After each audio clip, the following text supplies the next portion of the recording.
Before we begin, we'd like to ask you to tell us your name and the city you're watching from. We love getting to know our audience. Also, please don't forget to give this video a like, share it with others, and subscribe to our channel. That way we can keep bringing you more stories like this one. The sky had turned the color of old bruises, purple and black, swollen with rage. Captain Silas Crane gripped the wheel of the Phantom's Mercy as waves the size of buildings crashed against her hull. His crew of 12 had long since retreated below deck, leaving him alone with the storm's fury. He'd sailed these waters for 30 years, ever since he'd run away from a Georgia orphanage at 14, but he'd never seen the Atlantic this angry. Rain lashed his face like tiny knives. The ship groaned and creaked, wood protesting against the merciless ocean. Silas was a tall man, weathered by salt and sun, with a thick gray beard and hands calloused from rope and rigging. Most people saw him and saw a criminal, and they weren't wrong. He'd stolen, smuggled, and done worse to survive. But out here, titles didn't matter. The sea treated everyone the same, with absolute indifference. Then he saw it, a shape in the water, clinging to what looked like the broken mast of another vessel.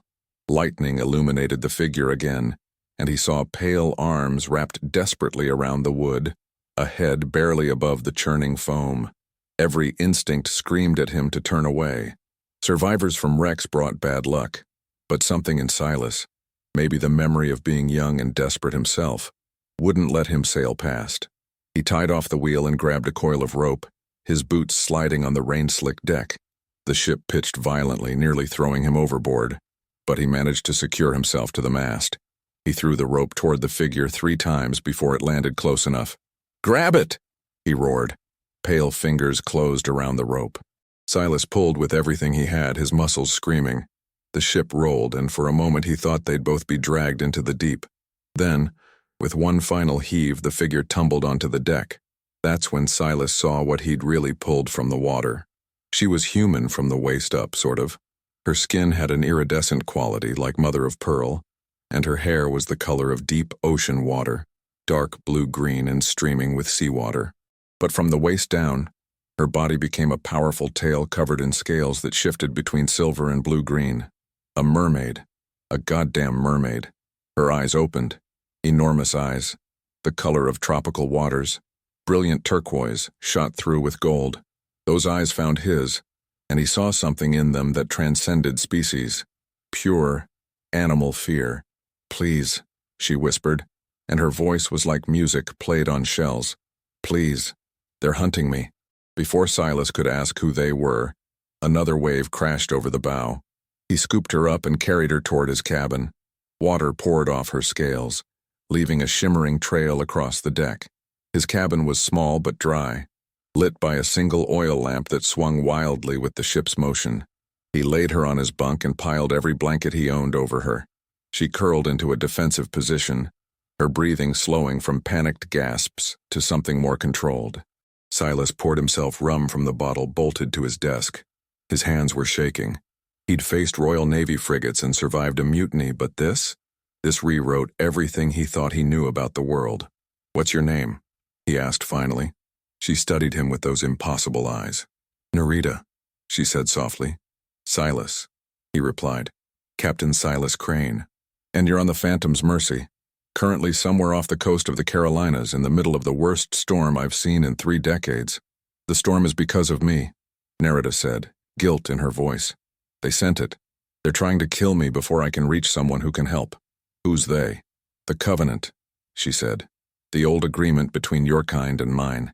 It's been forgotten above the waves, but below, we remember. We've always remembered. And I broke it." The ship lurched violently. Silas heard wood splintering somewhere above. "What agreement?" Nerita's eyes filled with crystal-clear tears. "Long ago there was a war. Your ancestors hunted us and we drowned theirs. Thousands died on both sides. Finally, the leaders met and made a pact. We would stay in the deep. You would stay on land and sail only the surface. Neither would hunt the other. Neither would shelter the other's fugitives." She looked away, shame coloring her voice. "I fell in love with one of your kind, a marine biologist named Marcus who studied coral reefs near the Bahamas. For 2 years we met in secret. The Covenant found out.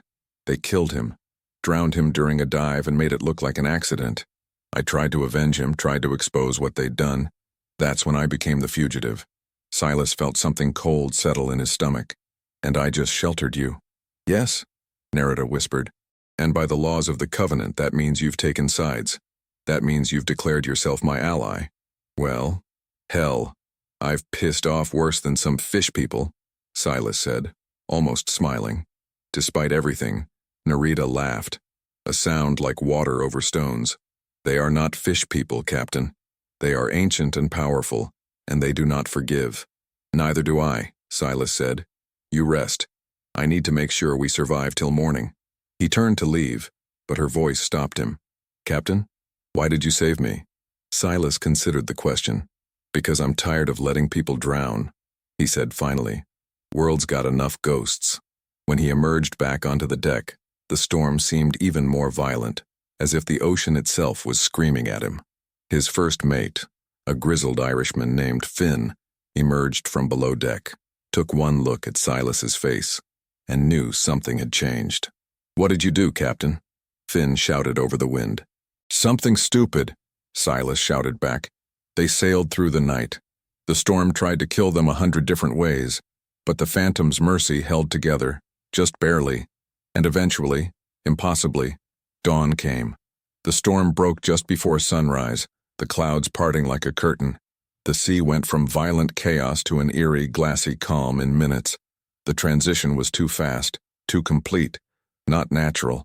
The dawn sky was pink and gold, beautiful and terrible. Silas allowed himself a moment of relief, thinking maybe they'd gotten away with it. That's when he saw the horizon begin to move.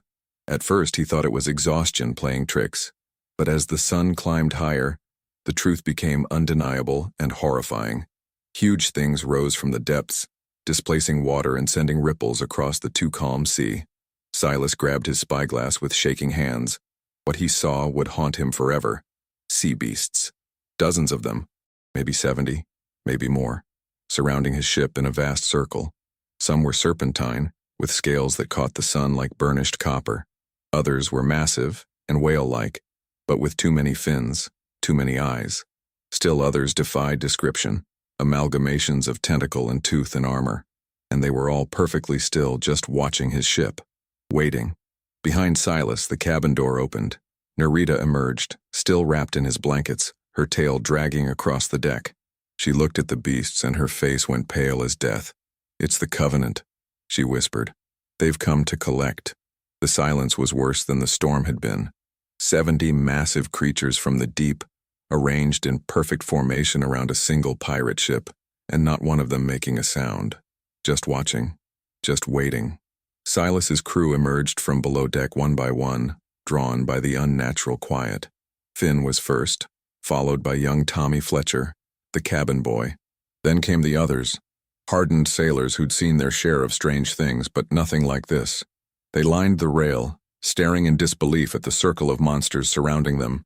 Mother of God, Finn whispered. Captain, what in the seven hells is this?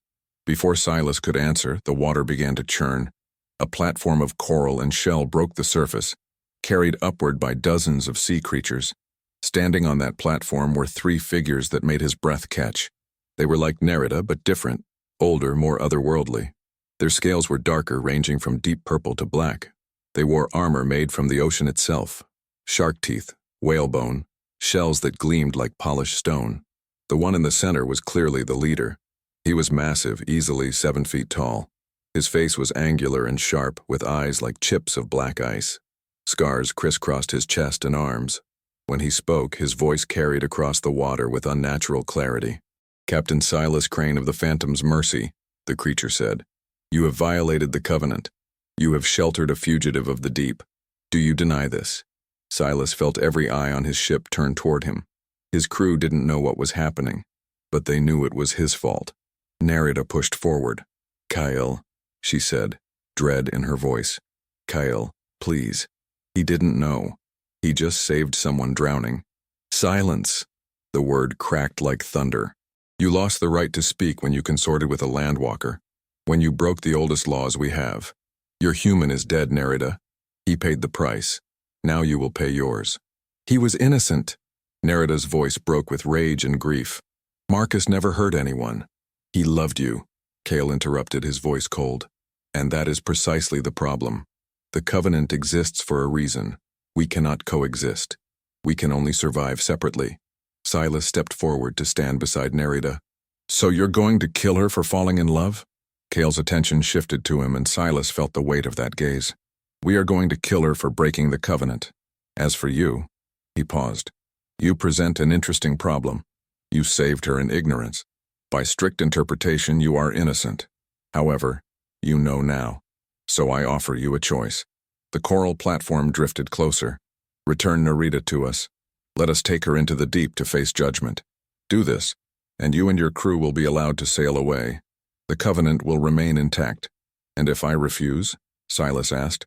Kyle smiled, and it was terrible. Then you and every man on this ship will be judged as conspirators. The beasts will drag your vessel to the bottom, and your bones will rest in the dark places where no light reaches. Behind Silas, his crew began to murmur. Finn grabbed his arm. Captain, you can't be considering this. Look at those things, they'll kill us all. Tommy Fletcher spoke up, terrified. I got a girl waiting for me in Charleston. I can't die for some fish woman. Others joined in, a chorus of fear and self-preservation. They understood the hierarchy of the sea. You survived or you died. Silas looked at Nerida. She watched him with those impossible eyes, and he saw that she'd already accepted her fate. If I give you to them, Silas said quietly, what happens to you? They'll take me to the abyssal court. I'll be judged and executed, she said matter-of-factly. It's what I expected when I ran. I just wanted to believe that maybe I could change things. Silas thought about his crew, who trusted him to keep them safe. He thought about every hard choice he'd made, every compromise with his conscience, every time he'd chosen survival over principle. But then he thought about last night, about pulling Nerida from the water, about Marcus drowning because he'd loved someone different. And he thought, world's got enough ghosts. No, Silas said quietly. The word hung in the air. Captain, you can't, Finn started. I said no. Silas's voice was stronger now. He turned to face Cale fully. I won't hand her over. She stays on my ship, under my protection. The crew erupted in shouts. Cale's expression didn't change, but something flickered in those ancient eyes. You understand what you're choosing? Kyle asked. Death. For yourself and everyone here. I'm choosing not to murder someone to save my own skin, Silas corrected. Very well, Captain. Cale raised one webbed hand and the beasts began to move. The water churned as 70 massive creatures started to close their circle. But before they could reach the ship, Nerida's voice rang out. Wait. Cale, wait. There's another way. The law allows for a trial of tides, you know this. Any accused can demand it. Cale's expression darkened. The trial has not been invoked in 3 centuries. It's a death sentence by another name. But it's allowed, Nerida pressed. And if I succeed, I go free. We both go free. Me and everyone on this ship. Kyle nodded slowly. Very well. The trial of tides will commence at moonrise tonight. If you succeed, you and those who sheltered you will be forgiven. If you fail, the ocean will have its due. The coral platform began to sink. Cale's voice echoed across the water. Until moonrise, Captain. Enjoy your last hours of sunlight. Then they were gone. Only the 70 beasts remained, ensuring the Phantom's mercy went nowhere. Silas turned to Nerida, who had collapsed onto the deck, shaking. What the hell did you just agree to? Nerida looked up at him, terror in her eyes. I agreed to swim to the heart of the deep and retrieve the Pearl of Concordance before the moon sets. If I succeed, we're free. If I fail, the ocean keeps my soul forever, and everyone on this ship drowns with me. Around them, the crew erupted in panic. Silas stared at the mermaid he'd saved, wondering if his act of mercy had just condemned them all. The sun climbed higher, indifferent to the drama unfolding below. The 70 beasts maintained their circle around the Phantom's mercy, their massive forms creating ripples that rocked the ship gently. It would have been almost peaceful, if not for the suffocating tension that had settled over the crew. Silas had ordered everyone to their stations, though there was nowhere to sail. But he needed his men busy, needed them to have something to do besides panic or plot mutiny, because that's what he saw brewing in their eyes. The desperate calculation of men weighing their chances if they simply threw Nerida overboard. Finn had stopped speaking to him entirely, which hurt more than Silas wanted to admit. They'd sailed together for 15 years, but this was testing a friendship forged in salt and shared danger. Nerida had retreated to Silas's cabin, and he'd posted Tommy outside the door. The boy was terrified, but he was loyal, and right now loyalty was worth more than gold. "Captain," the voice startled him. Nerida had emerged, wrapped in one of his old coats. "You should rest," Silas said. "Moonrise isn't for hours yet." "I can't rest." Nerida moved beside him at the rail. "Tell me about this trial," Silas said. "Everything." Nerida was silent for a moment. When she spoke, her voice carried the weight of old stories. "The heart of the deep is the oldest place in the ocean. It's not a location you can mark on your maps. It exists where the water is so heavy it should crush anything living, yet life persists anyway. My people believe it's where the first of our kind was born. The Pearl of Concordance is kept there, guarded by things that predate even the Covenant. Legend says it's a piece of the moon itself, fallen into the ocean millennia ago, transformed into something with the power to bind oaths that cannot be broken. The original covenant was sealed with it, Silas guessed. Yes. When our people and yours stopped slaughtering each other, the leaders swam down together. Your ancestors were given water breathing for that one journey. Together they touched the pearl and spoke the words of separation. The covenant was born. So if you retrieve it, you can prove your worth, Silas said. The pearl judges those who seek it. If it finds me worthy, if it acknowledges that my love for Marcus wasn't a violation but an evolution, then I'll be forgiven. The pearl's judgment supersedes even the Council of Tides. And if it finds you unworthy, her laugh was bitter, then the guardians will kill me, and the pearl will signal the beasts above to complete their work. Silas processed this. Why would Kale agree to this? Because he's afraid. Nerida said softly, "The covenant is cracking. I'm not the first to fall in love with one of your kind, just the first to get caught. If they simply execute me, I become a martyr. But if the pearl itself judges me unworthy, I become a warning to anyone else who might question the old ways." They stood in silence, watching the beasts circle. "I need to tell you something," Nerida said quietly. "About the trial." Silas turned to face her. "I'm listening. The journey takes hours. The pressure would kill a human instantly. The cold is absolute, the darkness complete, and the things that live there are older and stranger than anything you've seen." She paused. "If I retrieve the pearl, I have to bring it to the surface and present it to the council at moonset, and I can't do that alone." Silas felt something cold settle in his gut. "What are you saying?"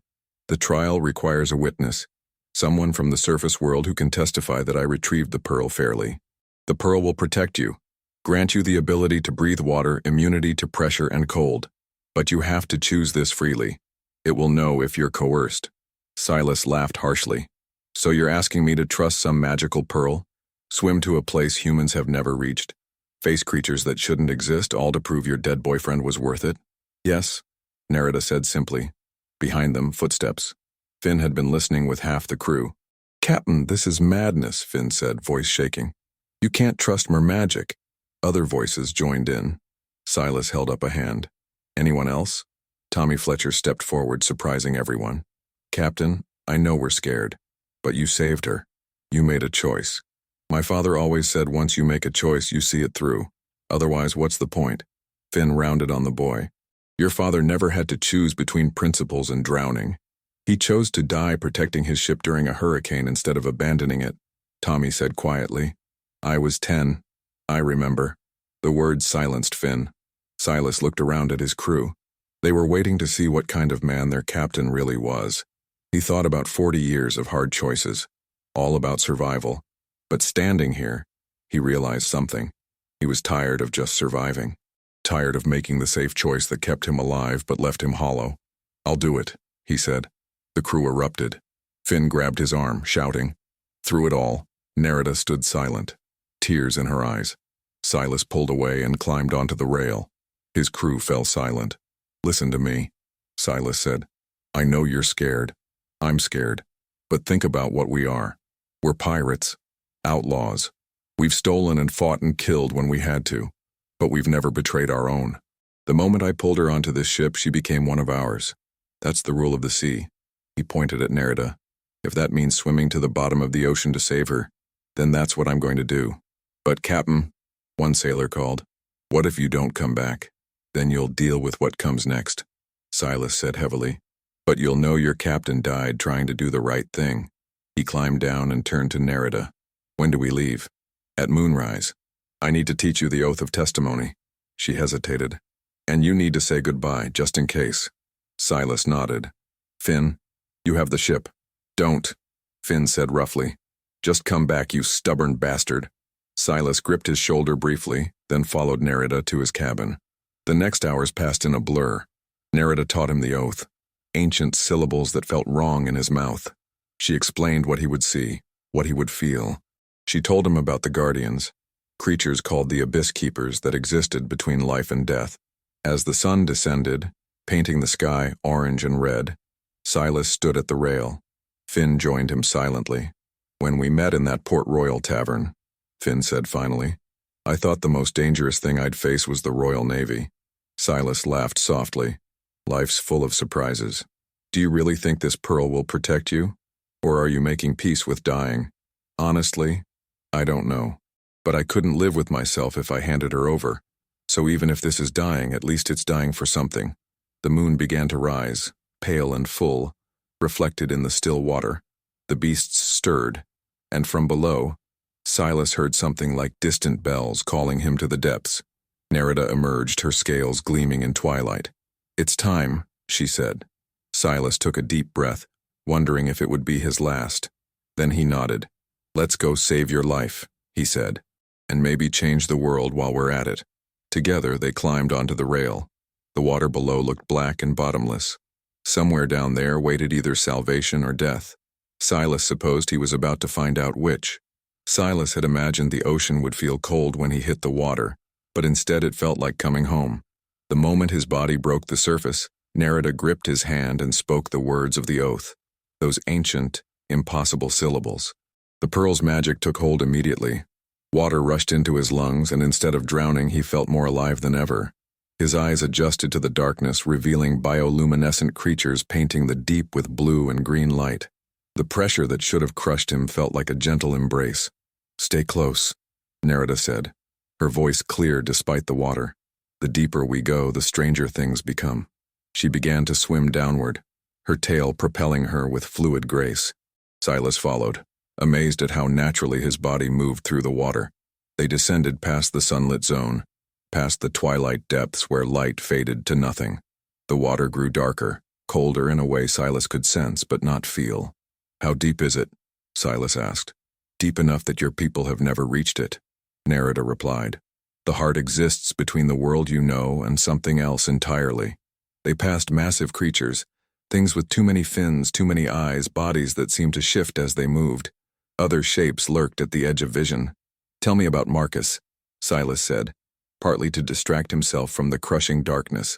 Nerida's voice carried warmth. He was curious about everything. He saw beauty in things most of your kind overlook. The first time we met, I saved him from a tiger shark. He didn't scream or panic. He just smiled and said, Thank you. You're beautiful. Sounds like a good man, Silas said. He believed our peoples could coexist. He was researching ways to bridge our worlds. The council killed him for that dream. Her voice broke. And they killed it with him. Maybe not, Silas said. We're here, aren't we? The water changed, becoming heavier, almost syrupy. The bioluminescent creatures vanished, leaving absolute darkness. We're entering the boundary, Nerida whispered. Whatever you see, remember you're under the Pearl's protection. The Abyss Keepers can't harm you unless you break the witness oath. Don't interfere, and don't lie about what you see. Silas squeezed her hand. Understood.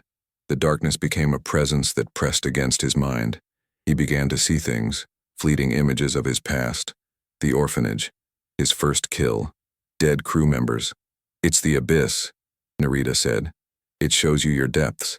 Acknowledge it and keep moving. Silas forced himself to face the visions. As he acknowledged each memory, they faded. Then they saw light below, faint at first but growing stronger, silver white like concentrated moonlight.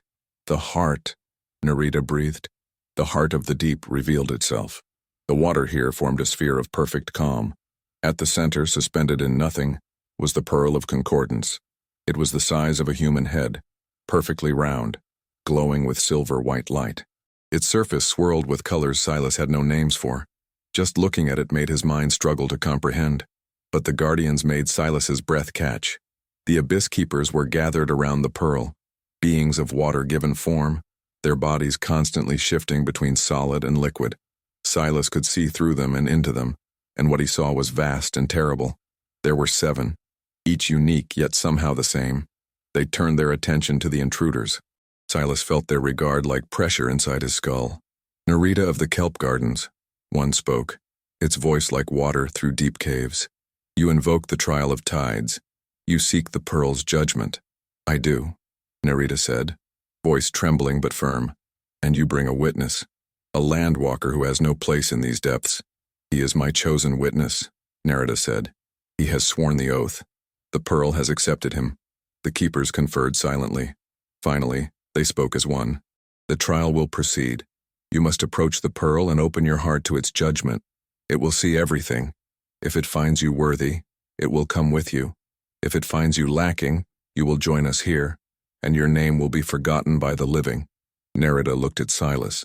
"If I don't make it back, tell them I tried. Tell them Marcus's death meant something. Tell them yourself," Silas said. "When you succeed." Nerida smiled, then released his hand and swam toward the pearl. The keepers parted. Silas watched helpless as she placed both hands on the pearl's surface. Light exploded from the pearl, turning the entire heart into a sphere of illumination. Silas saw Nerida suspended in that light, and then he saw more. Her memories projected into the water around them. He saw her childhood. He saw her watching Marcus that first day. He saw their secret meetings, Marcus sharing his research while Nerida shared her songs. He saw them touch for the first time, 2 beings from different worlds bridging the gap. He saw Marcus's proposal, of partnership, of dedication. He'd found references to transformation magic. And then Silas saw Marcus's death, saw the council's enforcers cut his airline, jam his regulator, hold him down while he drowned. Saw Nerida arrive too late, cradling his body. Saw her grief transform into determination. The pearl was judging. This wasn't just about guilt or innocence, it was about whether 2 species so different could ever truly coexist. The light pulsed faster and faster. Then suddenly, it condensed back into the pearl. Nerida gasped and released it, her body shaking. The pearl hung in the water, showing a single clear image. A man and a mermaid, hands clasped, suspended between sea and sky. "The pearl has judged," the keepers said as one. "It finds love genuine and pure. It finds violation of law but not violation of spirit. It finds that the covenant was made in fear, and fear now serves only to perpetuate itself. The pearl remembers the original intent, peace between species, not eternal separation. It judges that Nerida acted in accordance with that intent. It finds her worthy." Nerida sobbed with relief. She'd done it. "You may take the pearl to the surface," the keepers continued. "But know this, what you have started will reshape the covenant or destroy it entirely. Are you prepared for that weight?" "I am," Nerida said firmly.